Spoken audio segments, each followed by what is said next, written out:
Hello, everybody. We will get started in just a minute or so. I just want to give a second for the other attendees to get into the show.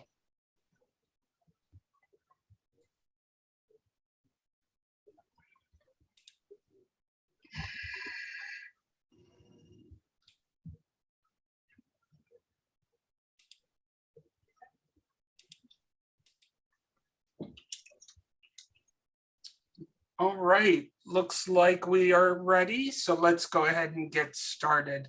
Thank you everybody for attending this particular session. We're going to be talking about space, power, and security in the 21st century. If you're not intending to be at the conference, I think you might have the wrong Zoom account, passcode and all that. So just a quick introduction. The presentation as well as the entire conference is put on by American Public University and PSO. And you can see down here at the bottom our faculty committee members. These are the individuals that worked with the students that you're going to be listening to as they give their presentations. So without any questions or anything at this point, we'll go ahead and introduce Kenneth Wooten.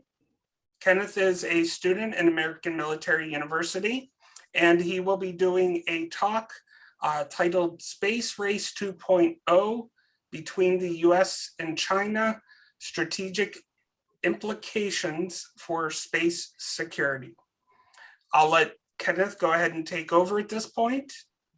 Okay, give me a second. And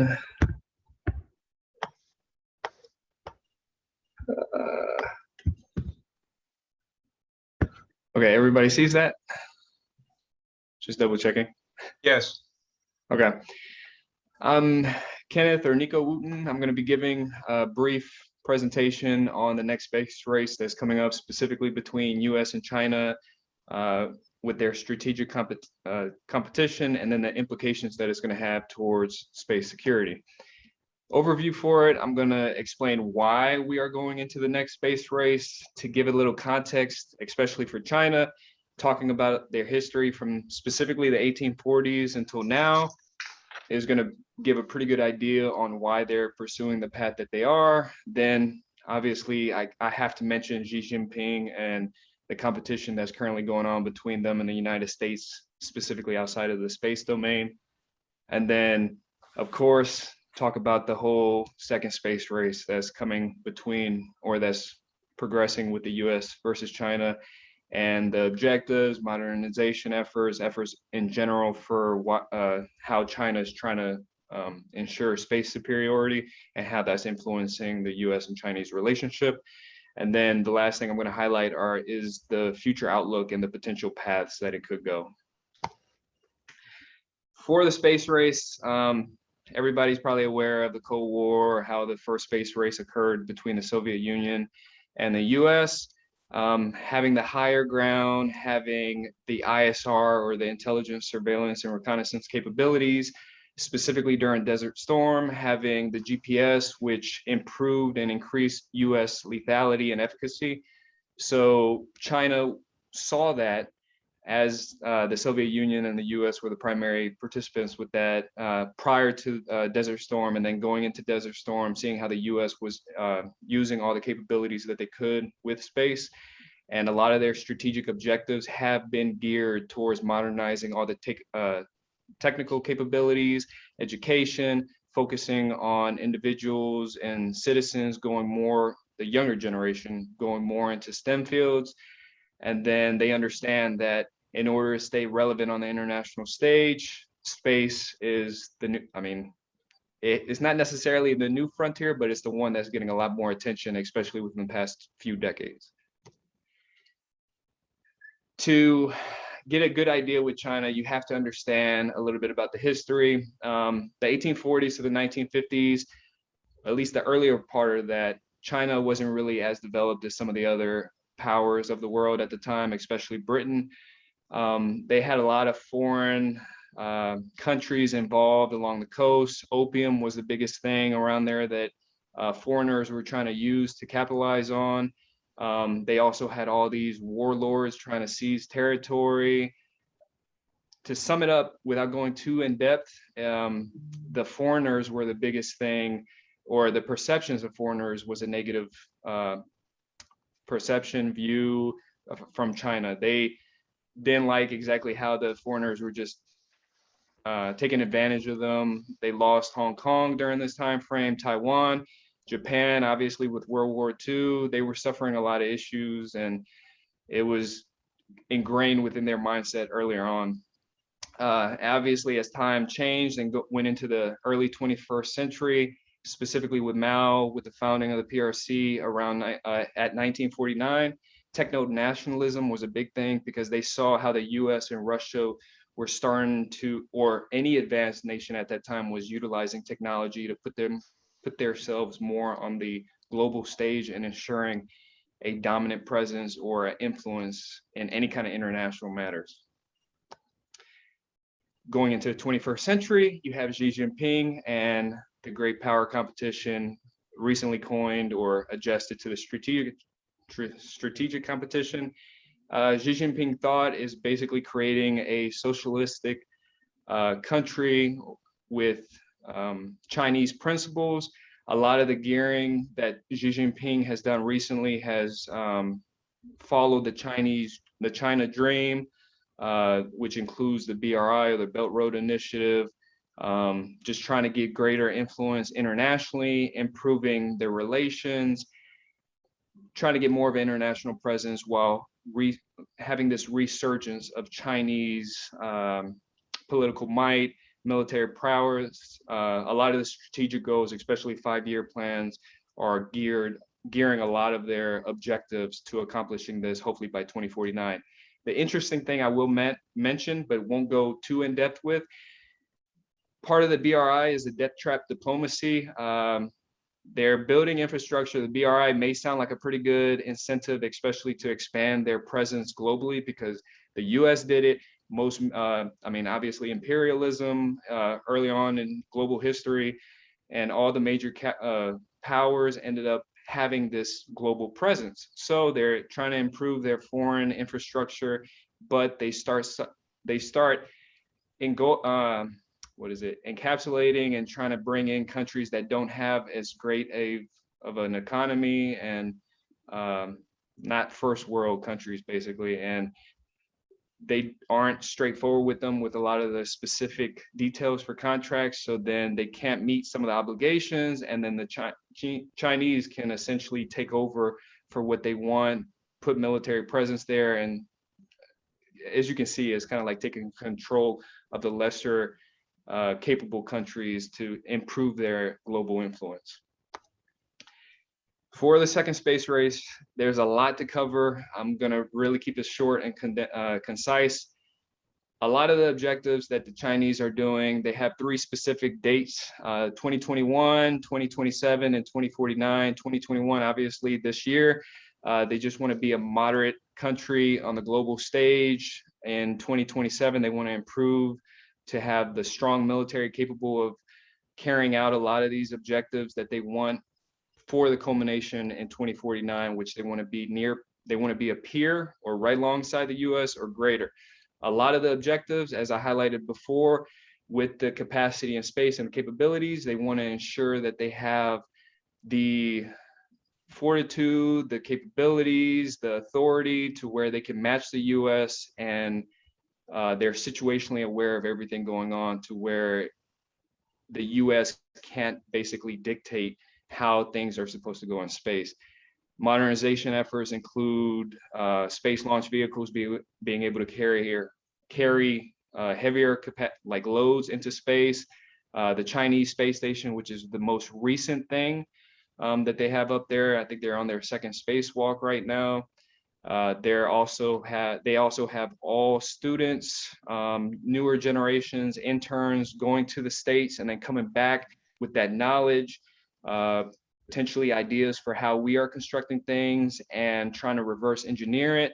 So there's a lot of different aspects to it, and it really makes the US and Chinese dynamic a little on edge, because it seems like the Chinese are just going and trying to take advantage of everything that the US is doing, while also gearing and trying to see where they can improve or do better than the US. So the relationship right now is competitive, but depending on how things go, it could turn into a combative relationship. The future outlook, China is going to continue to modernize their military. That's the biggest thing. If they don't have a strong foothold on Earth, they're not going to be able to accomplish all the strategic goals they want. The space outlook is going to come down to a lot of the issues that are being brought to attention, at least for China on a global scale, like Taiwan. Taiwan is a big point. China wants to reunify with them. Obviously, the South China Sea disputes. Both governments have political restrictions on each other, at least for how much they get involved. The potential opportunities are there for the equivalent of NASA for the Chinese, which is the CNSA, and the NASA to potentially do kind of any cooperative relationships, but the Wolf Amendment. So there's a little hesitancy on how it's going to progress, especially with different administrations. The international collaborative involvement is huge. US and China aren't the only ones. I did mention Russia, but it's going to be highlighted from another panelist during this session. But Russia and Chinese, if they end up developing more of a relationship, that might not be positive for the US. The US obviously has ESA, European Space Agency, Japan, other partners that could help with it. The influence of the Belt Road Initiative, depending on how that plays out and what China brings to light, because as stated, a lot of that is not certain. And then the commercial sector is a huge aspect and proponent to it, because obviously you see SpaceX, Boeing, and then China has a lot of commercial entities coming up, but it's still state run. So there's limitations to how much risk they're willing to take.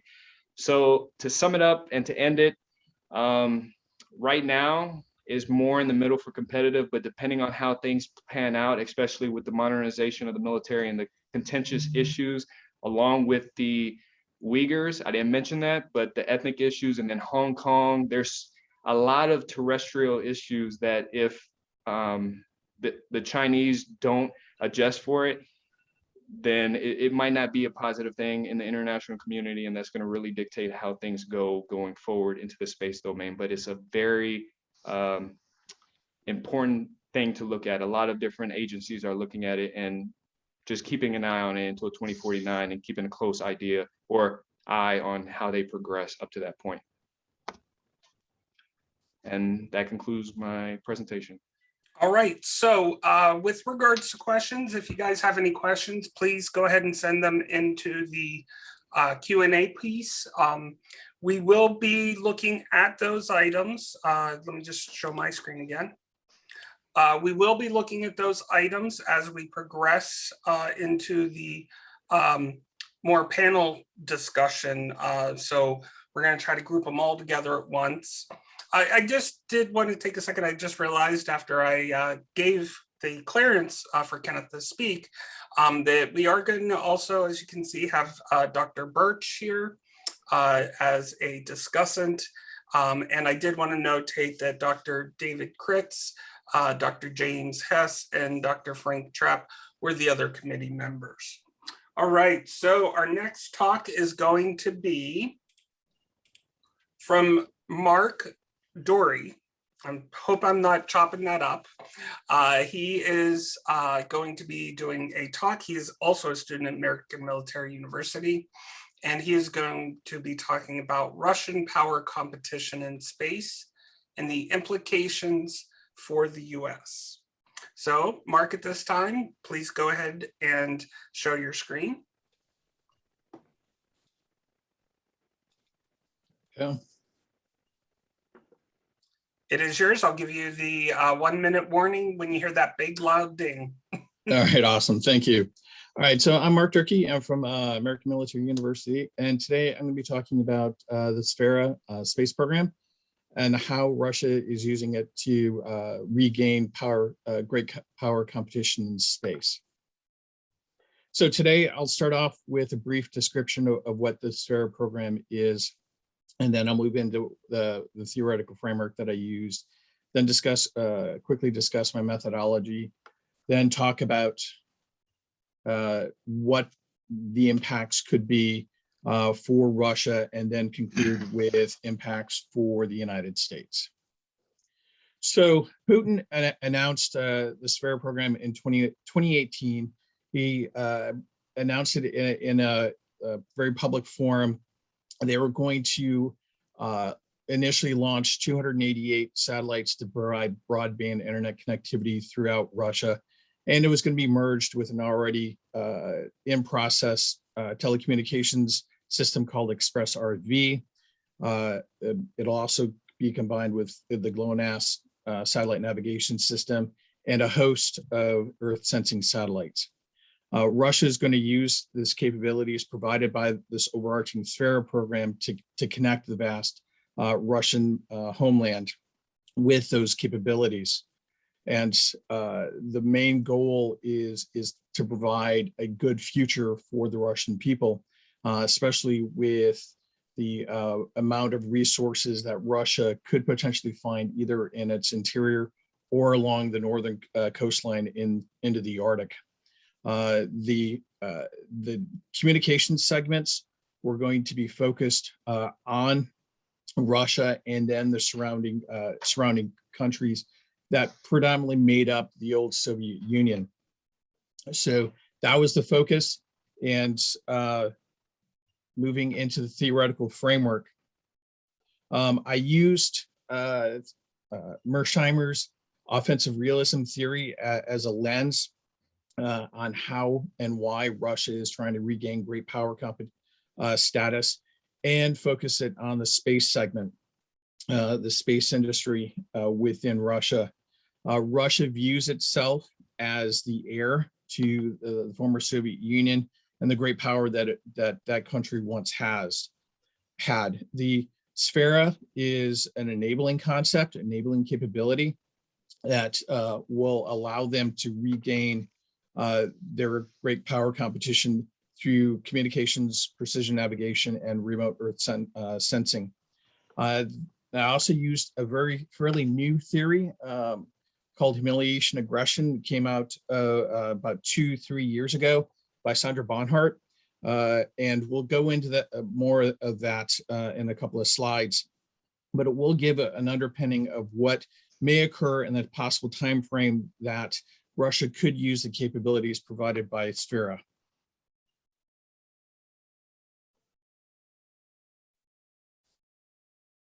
So Mersheimer refined Morgenthau's political realism theory. The change to it is, instead of the individuals trying to gain power, Mersheimer argued that nation states were going to build their great power, or build power for the nation.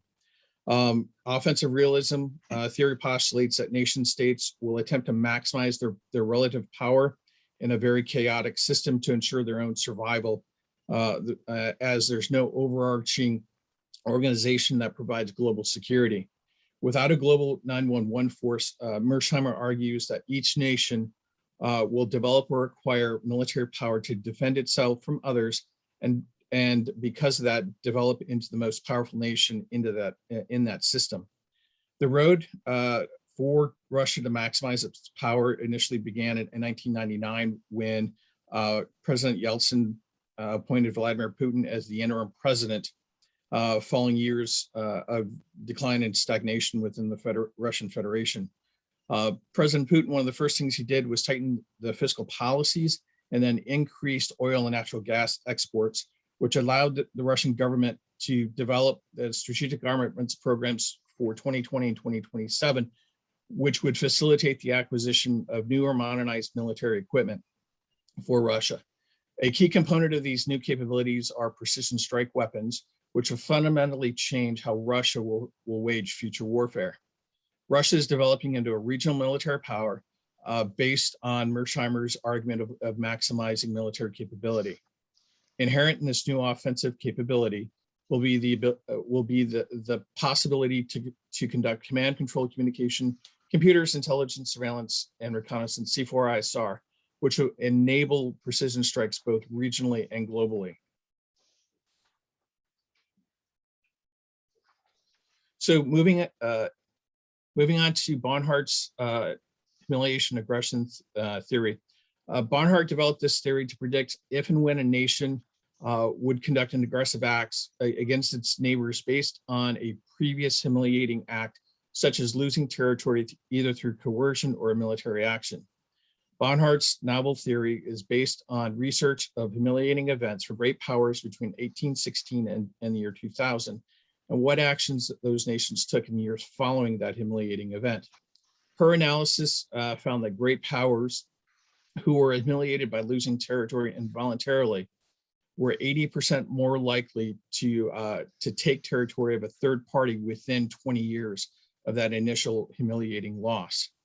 As you know, Russia perceives that it has experienced a string of humiliation, beginning with the break of the Soviet Union in 1991. Russia also perceives that NATO encroachment and encirclement of Russia is also humiliating and is a threat to its survival.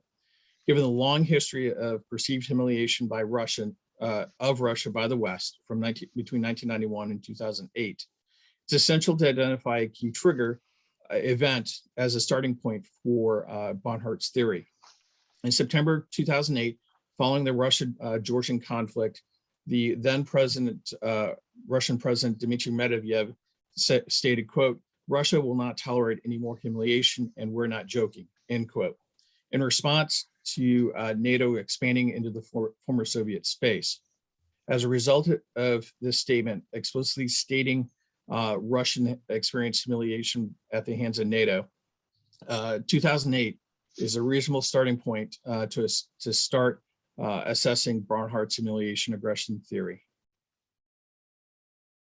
So my methodology, I employed two structural analytic techniques you found in CIA's tradecraft textbook to assess the future of the Sfera space program and its impact on national security through the lens of determining 4 potential scenarios typical of an alternative futures analysis, and identifying the indicators of which scenario is becoming a reality using the indicators or signposts of change. For this study, brainstorming identified that the 2 most critical and uncertain drivers for Sfera and the Russian space programs in general are either funding and or technology.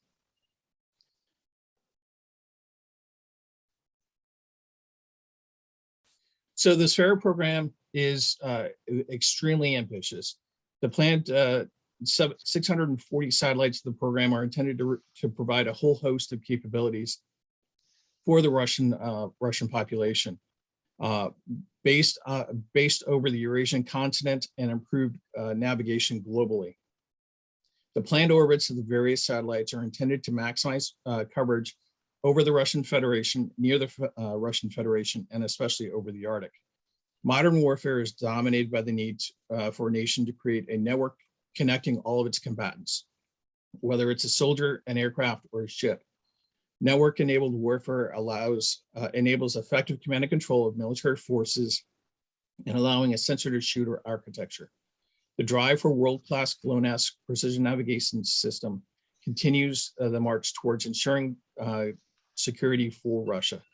The vastly improved planned accuracy for the new GLONASS K2 satellites will allow Russian precision weapons greater accuracy against targets anywhere in the world.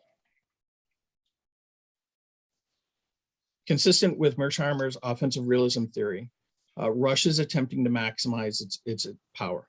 The Sfera space program will enable Russia to maximize its combat power by connecting the vast expanse of the Eurasian continent via broadband communication, voice communication for government, military, and civilian users, and additionally provide companies with the ability to discover and exploit natural resources, and provide increased accuracy and precision navigation and timing globally.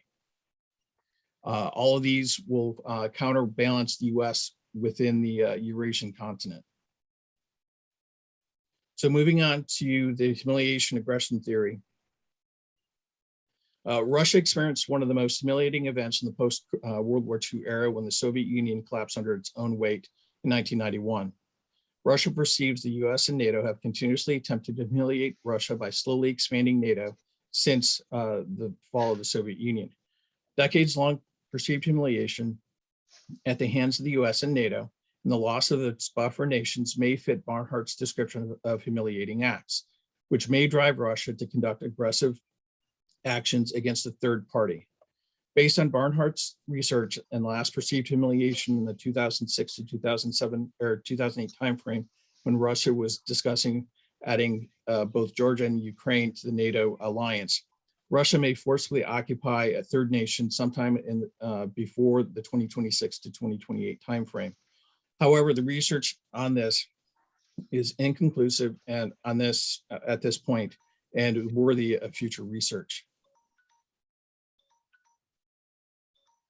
So looking into potential futures, the Russian space program is challenged by sanctions on Western components, specifically microelectronics, which the Russian industries are struggling to replicate. However, Russia is endeavoring to overcome these challenges to rebuild its status as a great space power. For the study, an alternative future analysis was conducted and determined the 4 possible outcomes. And you can see those listed on the slide.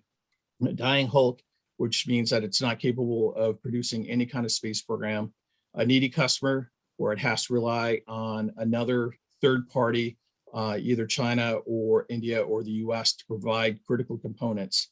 That is a possible future. Salesman to the world, which means that it doesn't have the funding, but it does have the technical capability to supply satellites and launch systems for everybody. And they'll sell that capability to get needed income. And lastly, an independent space provider. The Russian Federation government will provide adequate funding, and its industries are capable of producing all the components that it needs. So the primary indicators for change which should look at for success and determining which one of the 4 potential futures would be watching the federal budget to see how much funding is provided to Roscosmos, the Russian space agency. If that'll be the critical enabler. Then look at the space manufacturers to see if they are actually capable of turning that funding into viable hardware. So going into conclusion, the space program will likely be continue to be underfunded. Rogozin, the current head of Roscosmos, has been begging for additional money from the Russian Federation, from the Russian government, to help this key capability to be built, and it will struggle to gain the ability to acquire the technology. Rogozin has repeatedly asked the U.S. to drop the sanctions on space capabilities and space components, because the Russian industry is probably not likely capable of producing those components yet. With that in mind, the 640 satellite constellation is probably not very likely. Because of that, Russia will focus on critical capabilities such as the GLONASS and communications, whether it's internet or voice and data transmission through the Express RV network. Within the region, especially on the Russian mainland in the Arctic, US power will be challenged in that area. We do not currently possess systems that are in a highly elliptical polar orbit. So they will have the advantage in both communication and ISR in that region. Any questions? That concludes my brief. All right, thank you, Mark. We are going to go into Mr. James Rooney, again, another student at American Military University, and he is going to be talking about Towards a Theory of Space Power and the Threat to US Space Hegemony. So I'll let him go ahead and start right now.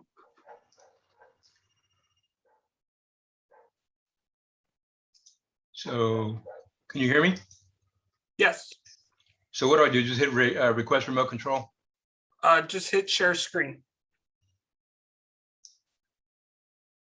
Okay, I don't see that, I'm sorry. Oh, hang on, I got it.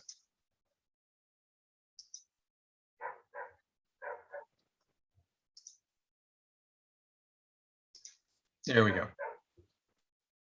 Can everyone see that okay? Yes. Okay, great. Good afternoon. I'm Jim Rooney, and I'm currently the Boeing Senior Manager of the Guidance, Navigation, and Control System aboard the International Space Station. I've been with Boeing 22 years, and before that, I spent 28 years with the Air Force as a command pilot and program director. So this morning, I got to hear a couple of pretty incredible presentations from Lieutenant Colonel Brad Rhodes and Josh Bowman on protecting U.S. space assets and the threat from China. And I'm going to capitalize on some of what they talked about, as well as what Nico talked about, to talk a little bit about China's grand strategy for space and the implications to U.S. foreign policy. Let's see. All right, advance.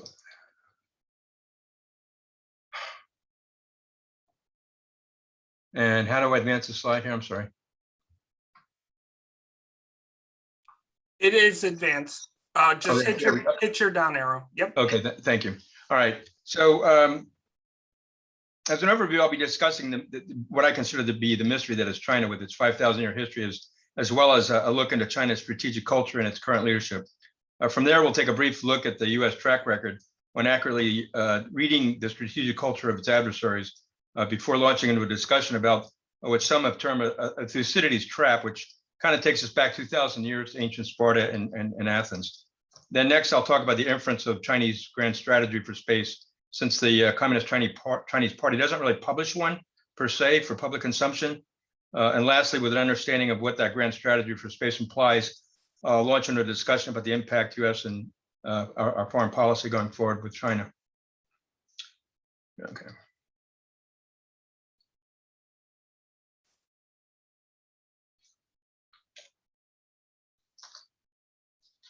So when I think about China, I like to think of it as it's a country that's a riddle wrapped in a mystery buried inside an enigma. It's not the first time that phrase has been used, but as I said, China has no published grand strategy per se, although they do have some defense white papers out there that they published in 2015 and 2019 that sort of hint at the kind of language that you might find in a grand strategy.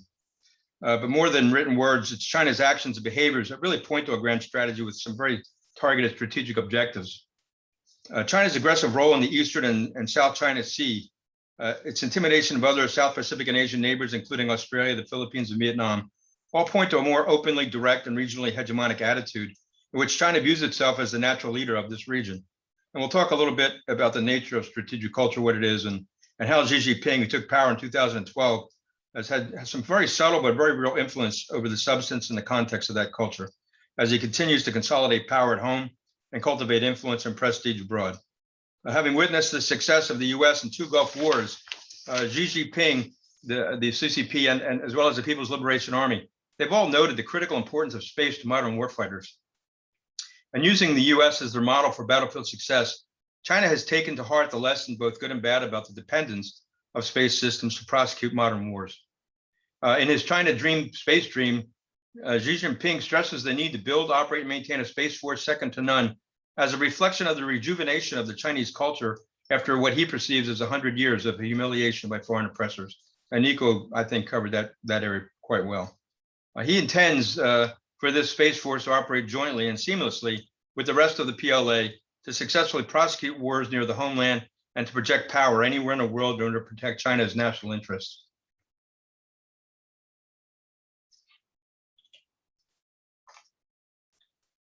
So during most of China's 5,000-year history, the country was ruled by dynastic monarchs and oligarchies. But in 1949, the newly minted Communist Party under Mao Zedong overthrew the ruling nationalist government and has controlled China ever since. And 100-year anniversary of that overthrow will occur in 1949. And that date's symbolic not just to the Chinese elites, but to the average citizen who views their country as making its way back out of the dark days of colonialism and the cultural revolutions of Mao that cost the lives of millions of their fellow citizens. So what exactly is strategic culture and why does it matter so much? At the bottom, I've got a quote from Jack Schneider, who he coined the phrase during the Cold War, and he defined it as the sum total of ideals, conditional and emotional responses, and patterns of habitual behavior that members of the national strategic community have acquired through instruction or imitation, and the things that they share with each other with regard to strategy.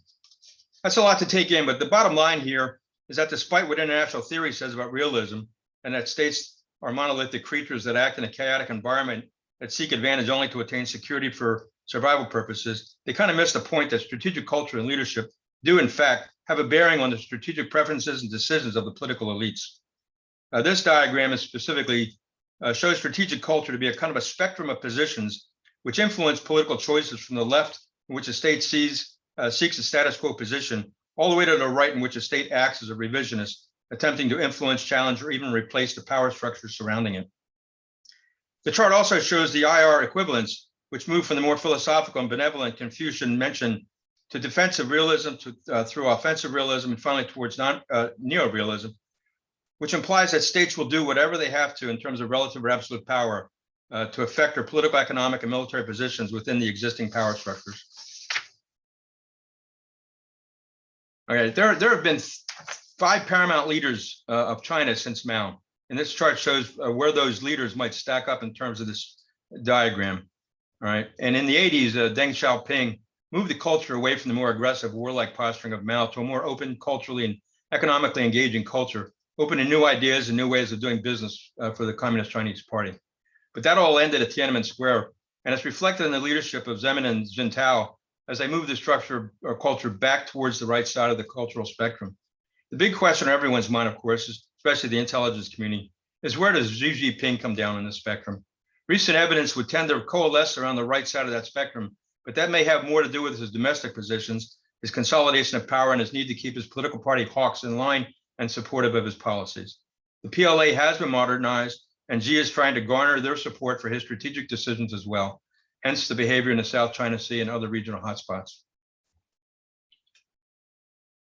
So why is an understanding of strategic culture so important? Well, it's problematic right up until you get it wrong.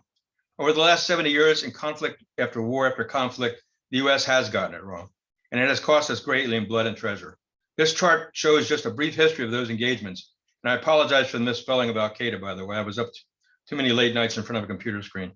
But I think the diagram is instructive in that the US needs to change the way it looks at other cultures, and it needs to end the practice of mirroring our own cultural views and perspectives onto others. Okay, most importantly, we need to understand the impact and influence that culture has on the political elites of the country being observed. Strategic culture is a lens to focus strategic preferences on positive cultural imperatives, but it also acts to constrain certain types of decisions and behaviors as well. So getting back to the topic of grand strategy, the great concern today is the friction between China and the US, and it's getting worse. China is a rising political, economic, and military power, and China also views the US as a potential adversary, with too much power and influence in China's backyard, the South Pacific in particular, and the Southeast Asian region in general. Most are concerned that China and the US are headed towards a Thucydides trap.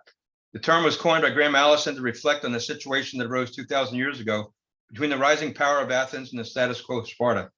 Thucydides commented on the condition when he stated in his history of the Peloponnesian War that it was the rise of Athens and the fear that it instilled in Sparta that made war inevitable. Over the last 500 years, there have been at least 16 cases in which rising powers have threatened to displace a ruling power. 12 of those cases ended in war. China is a rising political power, and its views the US has passed its prime and waning in power and influence. China senses a shifting in the global balance of power as its economic engine underwrites China's impressive growth and ability to expand its power base beyond its own borders. When considering the balance of power, there are 5 or so key indicators that help to measure relative and absolute power. And I have them shown here as military capability, economic capability, technological, political, and human capability. And you can see the caveats that go with those. So if we consider for a moment the comparison between the US and China, it's all based on various models and indices. And given the model and indices that we're looking at, China and the United States is slightly ahead of each other. In these particular two, it shows a rising China in terms of balance of power and also in terms of GDP. All right. So if you think about it, though, China is reorganized around US warfighting models. Specifically, it's learned a lot about joint operations, precision strike, and space support to the warfighter. Okay. At the very bottom, China views US space dominance as an intrinsic threat to its regional strategic plans and objectives. Space right now is no longer a sanctuary. It's considered an operational domain, and the control of space is really to control the high ground. They're moving away from militarizing space, which occurred back in the days of Sputnik, to actually putting weapons in space. Now, nuclear weapons are are forbidden by the Outer Space Treaty.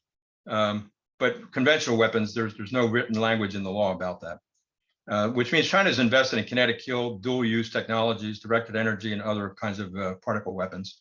And they've made large investments in their military, upwards a budget of around $19 billion in their space programs. All right. So again, if you look at China's estimated defense spending, you can see that the CIPRI group actually has a pad in there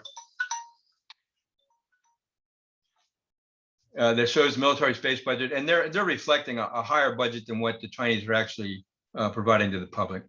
All right, China is a rising power.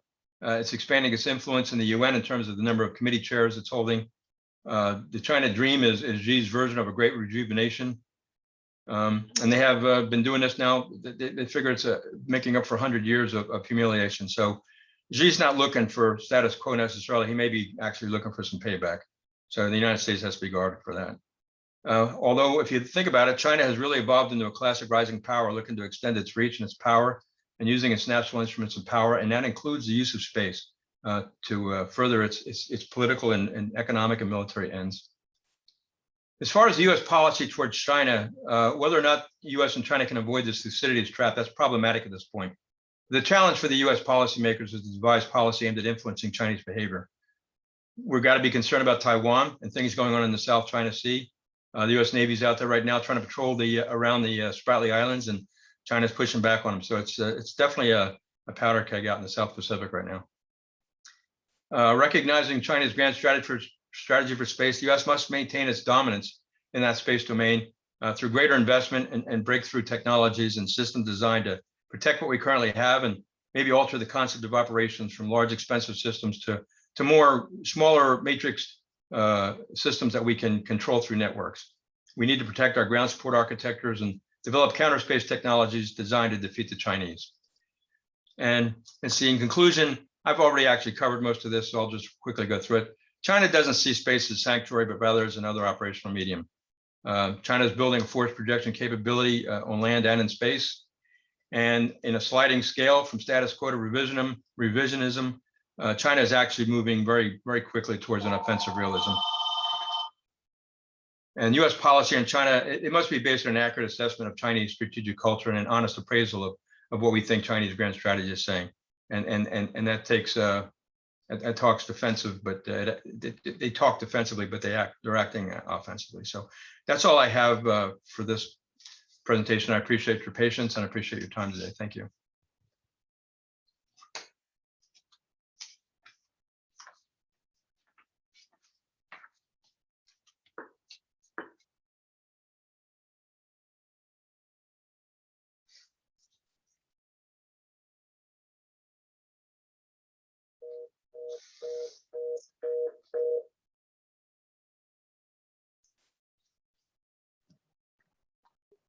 You're on mute, Dr. Cooper. Whoopsie. Sorry about that. So we are having Kimbra up next. My apologies, Kimbra, for the the muted introduction of you.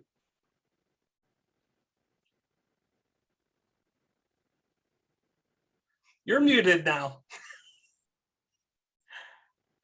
Kim, you're muted. Okay, can you hear me? We got Yeah. you. Okay, sorry about that. I'm unmuted now. Okay, good afternoon, everyone. Thank you for attending our panel on space power and security. I am Kimbra Fishel, and I'm going to begin discussing some of the challenges that the space domain presents to strategic intelligence warning and end with some suggestions on where we might go from here. So on January 8th, 2021, then Director of National Intelligence, John Ratcliffe, and the Chief of Space Operations, John W. Raymond, announced the U.S. Space Force as the 18th member of the United States Intelligence Service.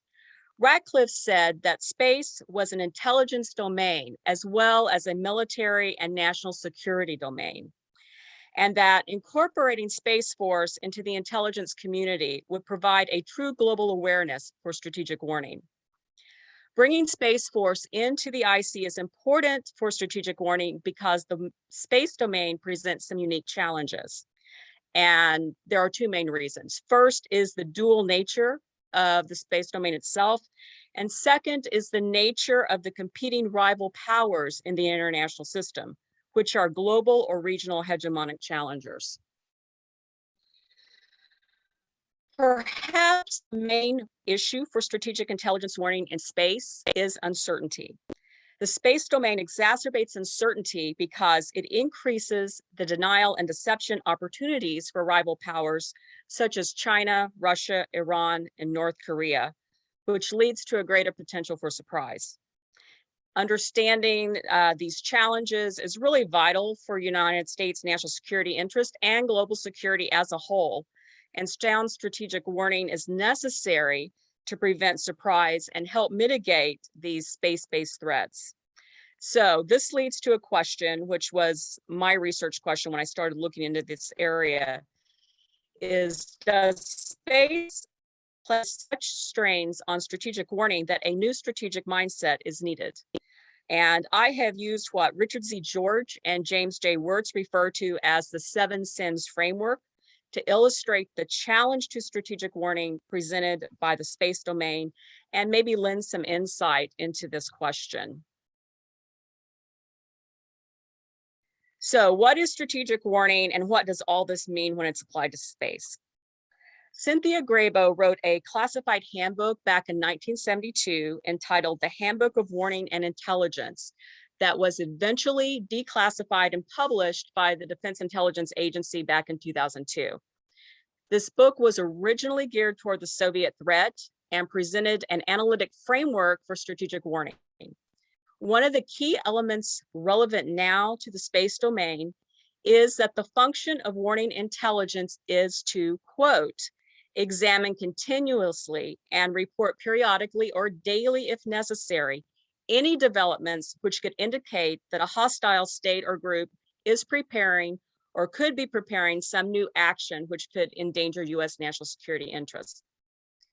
The complexity of space makes this function even more problematic today due to the increased uncertainty. And many developments in space by rival powers could indicate a danger to the United States or allied interests, or they could be exclusively peaceful. And this makes the endpoint of warning less easily attained. And the endpoint of warning, again, going back to Grabo, is that warning doesn't exist until the policymakers have been warned and they realize they have been warned. So if we jump ahead a little bit into the future, John A. Gentry and Joseph S. Gordon, they build upon Grabo's work and note that strategic warning is about relatively distant events with uncertain courses and significant implications. Trends need to be identified and brought before decision makers before events are fully known. One of the particularly relevant issues that they bring up is something called mysteries. And mysteries have no definitive answers, and they bring about a situational uncertainty as part of a complex system. This is particularly relevant for space because determining which activities or developments could indicate danger is increasingly problematic, again, due to the situational uncertainty. And simultaneously, the militarization of space, which is cloaked by this dual use capacity, makes sound strategic warning even more imperative. So if we look at the George and Wirtz framework, they note that strategic warning makes some key assumptions to avoid surprise. And those assumptions include the analysts need to recognize an event is increasingly likely. There needs to be accurate and timely information available. Intentions and capability of a target need to be understood, and there needs to be proper channels of communication with the IC, or within the IC, excuse me, and between the IC and policymakers. Then they go on to define what they call the 7 sins, the presence of which make obtaining these key assumptions that I just mentioned that are needed to avoid surprise highly unlikely. And I've listed those on the slide: collection failure, deception, denial, misinterpretation, poor information sharing, muddled messages, and policy resistance. So if we take the complexity of the space domain and we sort of put it within this framework, it can be illustrated in this way. So you have a challenge, which is really a two-part challenge based upon the peaceful dual use capacity of space and the presence of hegemonic rivals. These two challenges combine to create an environment which is inducive to denial and deception. Denial and deception also facilitates collection failure, which feeds back into the denial and deception capability. As a result, situational uncertainty isn't continually increasing, and this complicates the sharing of information and enhances the likelihood of misinformation and muddled messages. And the effects of this system can lead to policy resistance, which results in surprise. The potential weak point in this system would be the denial and deception, which leads to the situational uncertainty. So to decrease the likelihood of surprise, reducing the situational uncertainty is necessary, and the global dual use space domain is not likely to change. Countries will continue to pursue both peaceful and military purposes in space, with the major rivals sort of jockeying for position and cloaking their quest for military supremacy or superiority with peaceful endeavors. And without a fundamental change in regime and ideological mindset, the rival powers of Russia, China, North Korea, and Iran aren't likely to change either. So if the nature of the space domain and the rivals cannot or does not change, then a focus upon the rival's successful denial and deception capabilities is needed for enhanced strategic warning.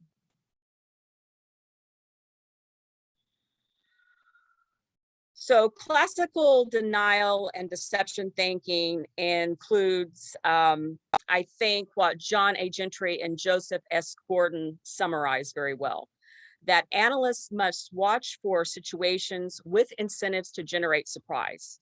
There must be a recognition that evolving policy areas are vulnerable. There's an understanding that the principles used in deception, such as truth, denial, and deceit, and misdirection. We have to know how deceivers use and manipulate cognitive biases, and understand that deception involves targeting aspects of organizations that include time pressure and bureaucratic processes. So the dual use nature of the space domain combined with the nature of these rival powers creates a continuous situation that can generate surprise in an area of evolving policy. The militarization of space, cloaked by peaceful purposes, makes the environment in which the deception operates one of sustained deniability. In other words, the context in which the deception operates, which is peaceful dual use, is continuously and practically globally true in space. And this facilitates the manipulation by one country of another of what a target country perceives to be true. As this type of environment becomes the norm, it becomes a lot more difficult to identify specific situations in which incentives exist to generate surprise, as most all situations fall into that category. So what are the implications? What are the implications of this? Whoops, back up. There we go. First of all, one implication would be to remove the dual use mask. Assume that the hegemonic rivals' use of space is militaristic in nature and that purposes are cloaked by peaceful use and intent. While the space domain was once considered a relatively peaceful domain, the anomaly in the current environment is the use of space for exclusively peaceful ends. Military intent now becomes the norm, at least among the hegemonic rival powers. This changes the strategic mindset to one of operating in an environment which has become by its nature more conflictive. This idea has elements of realism in it, but the practical implication is that the needed identification of those space domain scenarios that present credible threats will require the identification of legitimate peaceful pursuits. This is a subtle change in emphasis, but it becomes important for the policymakers' calculation of risk factors when determining a strategy to confront these space-based threats. Strategic intelligence traditionally identifies long-term threats. In space, it's going to also have to actively identify long-term peaceful use or non-threats. Second, acknowledge that strategic intelligence in space needs to consider both capability and intent, but in space, these are both difficult to gauge. Deterrence theory often describes how great power rivals operate. The deterrence is achieved through a manipulation of intent. In general, X may intend to harm Y and may have the ability to do so, but will refrain, no longer having the immediate intent to do so because of the damage that Y can do to X. However, perception of technological advances in space, in particular by China, can overcome this deterrence effect. For lesser powers, the ability to use the commercial space realm to augment militaristic capabilities also affects perception of the capabilities of those powers. Removal of this dual-use mask could help reduce misperception by a state of its own capabilities, as well as reduce uncertainties of what an opposing power might do in retaliation. In the space domain, this requires identification of exclusively peaceful pursuit and differentiating it from peaceful pursuit that is really just a cover for more militaristic action. And finally, the implication for strategic warning in space domain really goes beyond the intelligence community and policymakers of a specific country. A new set of international norms and procedures might need to be established among allied countries and between allied and adversarial powers to help ensure identification and verification of peaceful intent in this space environment, which is sort of confrontational due to its nature and the nature of the rival powers. The establishment of new norms is really a political issue that must be addressed by policymakers, and it's also a topic for future research and something that is actually a topic of my own future research. And that's all I have. Thank you very much for your time. All right. Thank you, Kimbra. We're going to have the panel discussion at this point. Just a quick note, each of the speakers will be available for questions. I will be presenting the questions, and any additional questions may come from Dr. James Burch as well. So at that, let's go ahead and stop showing my screen. Whoop. Hold on, sorry. There we go. So I'm going to go ahead and start here with the first of the questions. And if the panelists do not mind, please try and keep your answers as short as possible. We have 8 minutes left, so I give you each basically a minute and a half. So the very first question goes to, let's see here, I believe it was Kenneth. So do you see China accelerating its geopolitical aspirations in space if they see the Biden administration as being preoccupied with other security measures, examples being climate change, immigration policy, etc., and unable or unwilling to assertively respond to Chinese assertiveness? That question, I will try to keep it short. There's a lot of different routes you can go with it.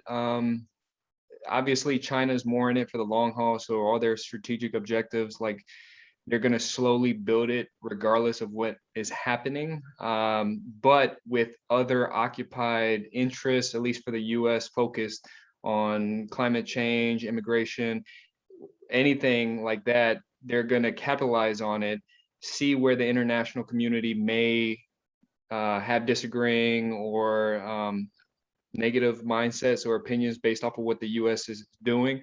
And then China's going to come up to the front and say, okay, we'll do this better or do that. But regarding the space domain, they're going to keep on going with the US, but hopefully having other focuses or things that is taking their mind off the space domain. China may try to slide by with secretive things or objectives that won't be on the forefront because the US would be focused on other aspects. All right, I believe the next one is for Mark. So Mark, what are some examples of humiliating events from the Russian perspective? And what are the limits to the access to components?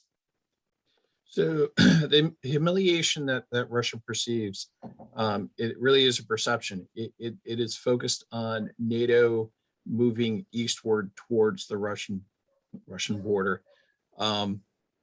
When the Soviet Union fell, the Russians were actually kind of surprised that NATO didn't dissolve, because the NATO's sole focus was on the Soviet Union and the threat posed by the Soviet Union.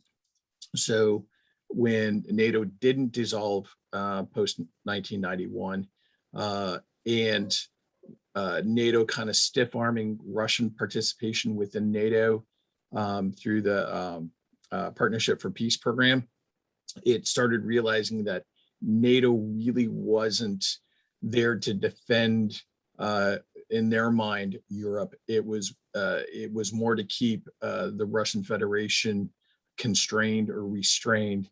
And then as NATO slowly added countries moving eastward, Poland, the Baltics in the first tranche, then Southern Europe, Romania, Bulgaria, and then talking about adding Ukraine and Georgia to the NATO alliance. The Russian Federation, the government specifically, saw that as NATO trying to humiliate the Russian Federation. So that is that string of humiliation. As far as what limits access to the components, those components came under sanction post 2014 after Russia moved into eastern Ukraine and annexed Crimea. The executive orders directed Department of Commerce to cut off access to dual use components, space-based for space programs. The Russians have asked for waivers to support the International Space Station since they are a member of that consortium. But even that is slowly becoming harder and harder for the Russians to get waivers for. All right, so the next question here is for, excuse me, James Rooney. I almost said Dr. Burch. I'm going to really shorten this question because it's pretty long. With the understanding that the Moon Agreement was not re-ratified by the US, Russia, and China, China has made clear that their future lunar mission goal was to mine helium-3. Are we falling prey to our own moral stance and adherence to current space policy while everybody else isn't? You're muted, James.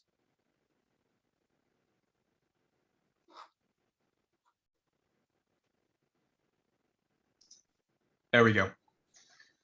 I'm tempted to kick that question at Dr. Burch. No, just kidding. To be honest, the US has not signed a lot of treaties and things coming out of the UN, and it looks a little bit hypocritical at times. But I think the concern of the United States is that getting transparency out of the Chinese and out of the Russians has been difficult over the last couple of decades. And what the Chinese and Russians say in the UN and the rhetoric they use often conflicts with some of the things they actually do, which we follow quite closely, like the 2007 ASAT test that they did, where they blew up one of their own satellites and dumped 20,000 pieces of space debris into low Earth orbit. So the US is reluctant to get involved in some of these treaties because if the other teams don't, or the other countries don't play by the same rules, then the United States is left at a tactical disadvantage. And and Russia and China can probably end up posing asymmetric threats against the United States. So despite what China says about going to the moon and mining helium-3, which is a great idea, I think we're more concerned about them going to the moon and setting up military bases under the guise of doing that, just like some of their dual-purpose satellites that they build now are designed to go up and do repair work, but they also can carry a black can of spray paint with a remote manipulator arm and destroy $1 billion surveillance satellite of the United States. So I think that's the reason why we're not really participating as much as we probably could. All right, so for Kimbra, we kind of got a multi-part here. Is there another dimension of situational awareness to validate electronic surveillance? And how useful is space imagery for threat assessment and deterrence? You're muted, Kimbra. Okay, what was the first part of the question again? Is there another dimension of situational awareness to validate electronic surveillance? To validate electronic surveillance, I'm not sure what the question is. Let me go back and reread this portion. Is there another dimension of situational awareness when the electronic surveillance cannot be corroborated by other means? I don't know. Then the second question was, how useful is space imagery for threat assessments and deterrence? I think that space imagery, I think it's useful. Again, you're looking at imagery to determine not only is there a threat present, but are there indicators for peaceful intent as well? And the emphasis here, at least for strategic intelligence warning, is long-term. And usually what we're looking for is a threat. What I'm arguing is that we need to do a subtle shift to look at what is exclusively peaceful, because that sort of takes away from this mask of the dual nature. I'm assuming everything is militaristic intent in this paper for, in terms of the hegemonic powers, unless we can show that it's peaceful. And that's because of the nature of the system. So what we need to look for now are long-term peaceful intent of these adversarial powers. And how you do that, that's going to require a lot of collaboration with allies for verification. I think probably setting up verification regimes. Okay, we have two more questions here. And we have about 3 minutes left. So I'll open it to whoever wishes to answer it, including Dr. Burch, if he so desires. Is there greater concern with Russia and China collaborating on their own lunar gateway / moon base, potentially moving towards other collaborations in the space domain with the exclusion of the US and reducing the US influence in the international community? Anyone want that one? I can try to tackle it. Basically, I didn't highlight it as much, but China and Russia have their own strategic objectives that they're trying to accomplish, especially within space. So the greater, I mean, the friend of my friend, or the saying with the enemy of my enemy is my friend, is sort of follows that same principle. They might not have the same objectives, but anything to establish more partnerships, collaboration, efforts to where it could counter any of the US, especially as they try to develop in the space domain, especially if it extends into or onto the moon and further, they're going to take advantage of it. They're going to try to do as much as they can, bring in other individuals, regardless if they're not allies, just, you know, neutral countries that don't necessarily have negative views of the US, anything to put them on a higher global prestige than the US. So I definitely foresee greater partnerships going forward. It's just going to it's going to vary on what it might pertain to. All right, then last question here. Do we have a strategy for pioneering international space policy norms that would benefit in the current platform to encourage IR collaboration, but deter information or remote sabotage?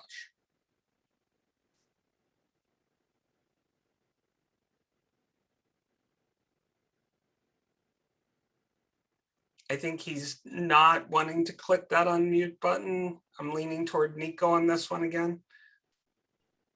I was just going to make a comment that these are all political realists, so I don't think that they do, but I'll leave it open to them. The only aspect I can highlight on this is that his civil mill. So any kind of international space policy aspects are going to be difficult to kind of pioneer, especially with strategy purpose, because with the dual purpose nature of space, there's gonna be secretive things potentially going on that can't be solved or taken care of. The other thing you got to be concerned about is enforcement. You can have all policies you want, but actually enforcing them is going to be a little bit difficult. This All is an area of future research. I mean, I think the regimes, as I said, the allied cooperation and understanding about how to approach these strategic intelligence issues in space is there, but it's definitely an area for research. And it's actually going to be one of the topics of my paper, the next paper I present at a new conference or a different conference. All right, so thank you everybody for attending today. We just hit the hard stop of 3:25. You guys have 5 minutes till your next session. So I want to again appreciate everybody for showing up to our session. If you guys have any questions, concerns, please reach out to us. Also, everybody who presented today, their papers will be working their way out. If somebody wants to get one directly to themselves, please reach out to the conference leaders and they will get that to you. Thank you everybody for attending. Have fun in your next session.